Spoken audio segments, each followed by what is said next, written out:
இன்னொரு ஒன்று இருக்குது, சரி இங்கே சொல்லலாம். சூரரை போற்று படம் வந்து நான் வந்து கதையை படிச்சுட்டு சரியில்லைன்னு சொன்னதாக மேடம்க்கு வந்து தகவல். மேம் ஸ்கிரிப்ட் என்கிட்ட கொடுத்ததாக அவங்களுக்கு தகவல், எனக்கு செட் ஆகலைன்னு. ஆனால் அந்த ஸ்கிரிப்ட் எனக்கு வந்து சேரவே இல்லை. சும்மா சொல்றாருங்க, போயிருக்கு. அவர் வந்து எனக்கு வந்து தகவல் என்னன்னா, இது வந்து என்ன இது இந்த படம் கஜினி மாதிரி ஸ்கிரிப்ட்ல அப்படின்னு சொல்லிட்டு அவர் ரிஜெக்ட் பண்ணாருன்னு சொல்லிட்டு எனக்கு வந்துச்சு செய்தி. நான் சொன்னேன், ஐயோ இந்த ஆக்டருக்கு வந்து கஜினி மாதிரி ஸ்கிரிப்ட்னா பண்ணணும் தானே, ஏன் பண்ணல அப்படின்னு சொல்லிட்டு.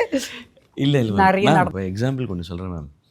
மாநாடு வந்து பாதியில் ஃபஸ்ட்டு ஒரு ஷெட்யூல் முடிச்சுட்டு நிறுத்திட்டாங்க.